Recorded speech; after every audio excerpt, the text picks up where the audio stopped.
Hello, everyone, and welcome to the A-Okie podcast. My name is Skip A-Okie because everything that I do is A-Okie. I am joined today by the amazing hashtag Dexstar. Dexter, how you doing today? I'm doing fantastic, and I like you already because you've called me amazing first thing in the morning.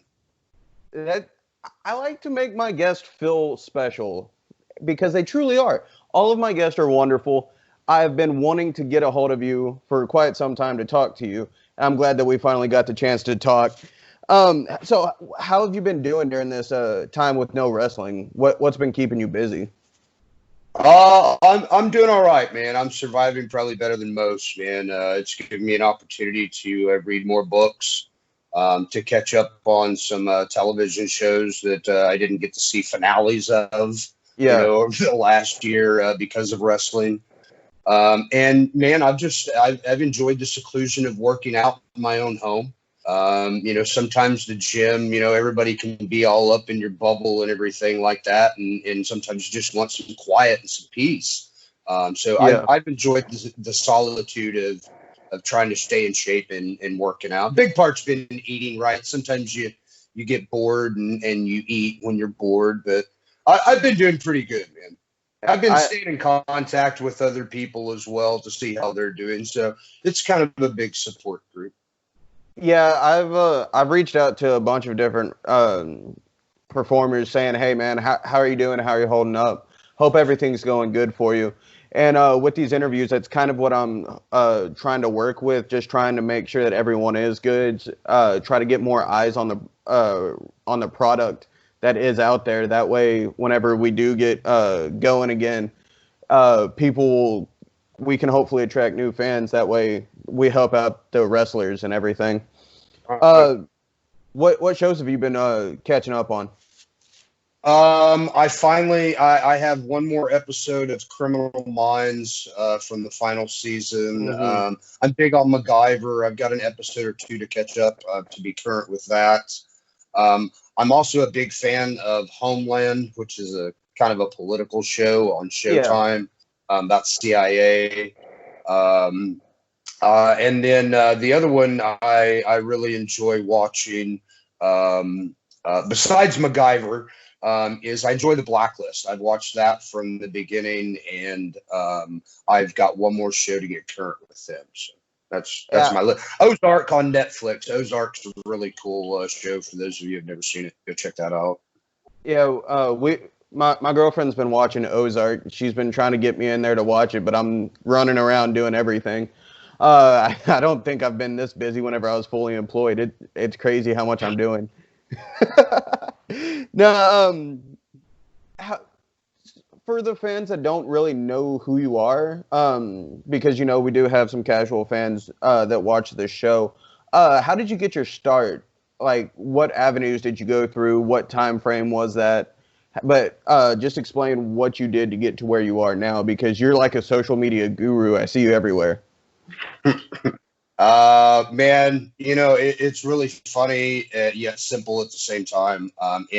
I have been in and around the wrestling business since 1996, since March Oh, of wow. '96. Yeah, and this past March, on the 14th, I celebrated 24 years in wrestling. Yeah. I was roughly 17 years active. It was very simple, man. Me and a friend of mine used to go to some of the local wrestling shows in Tulsa, Oklahoma on Saturday nights. And we like to take our signs and display them for the guys that we liked as well as the guys that we hated. And there's this one particular wrestler, they called him the original Renegade. And week after week, man, for like 3 or 4 weeks in a row, he kept ripping up my signs and throwing them away, right? Well, he did that a couple of weekends in a row, and we decided we were going to make more than one or two songs. And that weekend we made six, and my buddy held on to a couple, and I held on to a couple because we knew he was going to come rip them up. So he came and ripped them up. We pulled out a third one at the end of the match, and he came and yanked that out of my hand. And when I did that, man, I got ballsy and I pushed him. And That's not again, good. take into account that he's probably a 20-something-year-old man at the time, and I'm only 16. And lo and behold, a week or so later, I realized that this guy wanted to kill me. You know what I mean? If I was an adult, I'd be on the floor immediately. Yeah. My fault totally. I pushed the guy, and about a week or so later, I had called up there to apologize on my end because my mother made me. And I went up there with my mom probably a couple of weeks later to actually apologize in person and set that up. And about 2 weeks later, I was training to be a professional wrestler. So it's funny how it worked out, but it was pretty good timing actually. Yeah. What was it at the same place? Yes, it was at the same place. I got some initial training there for a couple of months before I had my very first match against the only other surviving student in that training class of probably about 8 or 10 that we had.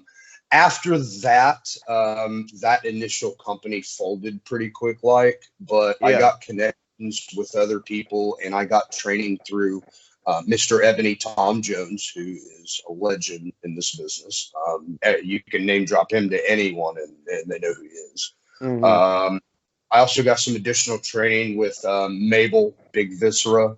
And then also in 2001, I spent many months up at the Harley Race Wrestling Academy when Harley was still actually not getting in the ring physical with people, but you could get on the outside. He would show you wrestling holds and things of that nature. So between 1996 and 2001, I got all of that community training, and I started to put it all together. So I got you. Now, with being in the wrestling industry that long, what are some of your biggest accomplishments that you've had in the various promotions you've been with? Man, actually, some of my biggest accomplishments aren't even in the ring, man. Like for instance, doing WWE extra work, or at the time, back in like 03 and 04, doing some extra work for them. I enjoyed the production side of things. Be it the filming, be it, in the production truck itself, lighting, whatever comes along with that, in that package. I remember very well sitting in the production truck for the entire 2 hours of SmackDown and just watching the way unproduced that. Yeah. I befriended a cameraman who no longer works for the WWF, but at the time he had been there since like the early 80s. His name was Bubba. He was the cameraman that you would always see filming things back in the Attitude Era and in the Ruthless Aggression era. Anything you saw in the locker room being filmed, that was Bubba filming that. He now works for Bellator. Oh, cool. So he's made that transition to God, when I beat him, and had a few more shots back in the early 2000s with the WWF.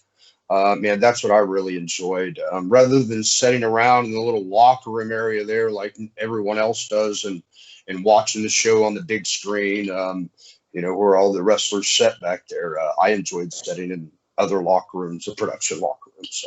So that's my big accomplishments right there, is learning that side of the business, because all those years later it helped me transition to being a better booker and a better promotion with some of the wrestling companies that I've worked with up here in Oklahoma. Okay, nice. Now, what promotions are you currently working with, as far as booking and all that stuff goes? Well, in 2011, I had torn my rotator cuff. Not enough to have surgery on or anything, but it was definitely enough to not be able to do anything for a few years. And during that time, I decided it was a good time to maybe try another area of pro wrestling. So there for a little bit, I transitioned into being a referee. Nice. For Traditional Championship Wrestling, which was a syndicated program featuring Mr. 5.5 Matt Riviera, former NWA World Tag Team Champion with Rob Conway. He had his own promotion that I did pretty good there for several years. Got some good attention on him, and then after that, after refereeing for so probably about 2012, 2013, a good friend of mine who I trained to be a professional wrestler, he started his own promotion up here in Tulsa, Oklahoma, called Wrestling for a Cause. And they raise money for childhood cancer. In the means that they help families out, raise money for the kids themselves.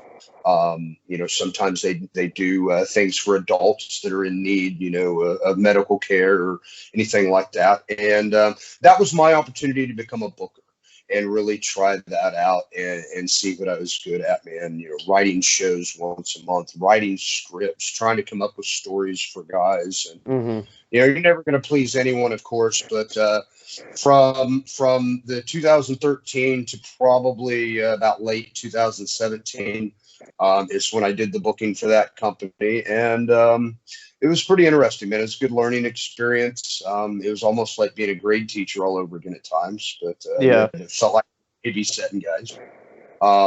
But then in 2018, I got the itch to wrestle again, and I started wrestling again in June of 2018. Nice. That's actually right before I started watching or going to independent shows. My very first show was October 2018. It was Total Championship Wrestling down in Killeen, about 45-minute drive from me. But a couple of my buddies were wrestling in it, so I was like, I'm free now, so I'll go check it out. And man, I've been hooked ever since. I hit up a few shows down in Santa Fe whenever I lived in that area, and then whenever I came back to Waco, I hit the ground running. I started working with Total Championship Wrestling. Wanted to be a commentator, and I still do. So I've attended a few classes up at Sword Championship Wrestling. I've worked just pretty much everywhere I can. You've seen me at SWE. I'm just running everywhere during the show, making sure that everything is good. But ultimately, I think that I want to go down the route of either commentary, ring announcing, just anything that I can to help out. Promotion-wise. It's funny, before the whole pushing incident and the ripping of my sign at 16 years old. Yeah. I had actually about a month before that, and again, bear in mind that I'm barely 16 years old here, and I'm still in school. I'm a sophomore. Yeah. I went to try out to originally be an announcer for their television show, that's cool. or a stage announcer. Obviously, I was too young at that time to do anything of that nature. Yeah. Commentary has always been something that's been fun for me, and obviously it's something that's fun for you. That's what you wanted to do. But now I did want to ask you, I've heard that you're a huge fan of cats. Like, I always see you saying, oh, I want to get this type of cat. I want to get this type of cat. What's your favorite cat? Like, do you have a cat right now? That's one. She is gorgeous. I don't think she's happy. That was She-Ra. I'm not even going to begin to find Blanca. She's out there in the world somewhere. One is a little hairier than the other. She-Ra's the hairiest of both. Man, I have always I was a dog person before I was ever a cat person. And I never thought I'd be a cat person until I actually owned a cat, or they owned me. And then I just fell in love with them, man. And really, for the longest time, man, I wanted a hairless cat. And I know I joke about that. Those things are expensive. But, I'm just a cat lover in general, man. I've got my 2 babies. That's probably all I'll ever have. Maybe one day I'll have a hairless cat, but, man, I guess that's a pipe dream right now. Right. I've got one cat. She's about this big, itty bitty thing, full grown. She was the runt of the litter, and so we decided to keep her. And I used to have another cat, and the cat that I had before, his name was Odin. he decided that he was going to live with us. He just showed up on our porch one day and was like, "Hey guys, I'm moving in." And I was like, "Ah, crap, I don't want another cat." But I was like, "Okay, fine, whatever." And then I ended up loving him to death. And actually, my cat's coming up right now, but she's too skittish. She'll run away real quick. But Little Black Kitten, that's her. We used to call her LBK for Little Black Kitten. She's cute and adorable, and I love her to death, man. And you know, cats are a lot different. They're a little bit more territorial, I think, than dogs are. And they're also probably a better judge of character too. So like I said, I dig my cats, and they're my babies. I don't have any kids of my own, so those are my Okay. cats. Yeah, pet parents are always a lot of fun. I'm a pet parent. I don't know if I want kids in the future, so pets are definitely the way to go. Once we get an actual house instead of a duplex, we're definitely looking into getting dogs. I'm a huge fan of Great Pyrenees just because they're so gorgeous. Yeah. But we used to have two Great Pyrenees, and those dogs are the ones that started my love for Great Pyrenees. Whenever I was living with my family out on the farm, and the dogs would go out, fight coyotes, and then come back up, heal for a couple days, and go back out and do it again. Great pets to have. Definitely recommend it. Now you're from Oklahoma, or you're up in Oklahoma, and I heard that you love coming down to Texas because you get to try your favorite place, Whataburger. Um, do you not like That is Whataburger? misinformation, sir. What exactly do you hate about Whataburger? Where is the distaste from Whataburger come from? Man, I have told this story, and this is a story I'll never get tired of telling because it's the background on why I think Whataburger sucks. Okay. Like many years ago, I went into a Whataburger, and the bathroom was awful to begin with. And I'm very when it comes Yeah. to using public. Buc-ee's is the only place that I can walk into a bathroom and not have to sanitize anything before I like sit down.